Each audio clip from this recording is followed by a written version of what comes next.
Here I have VIVO V23, and today I'm going to show you how to enable camera timer on this device.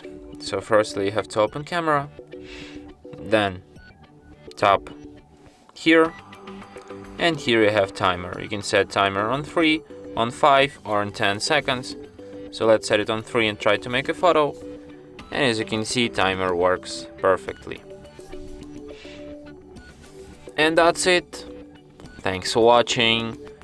If you find this tutorial useful, don't forget to hit that like button and subscribe to our channel.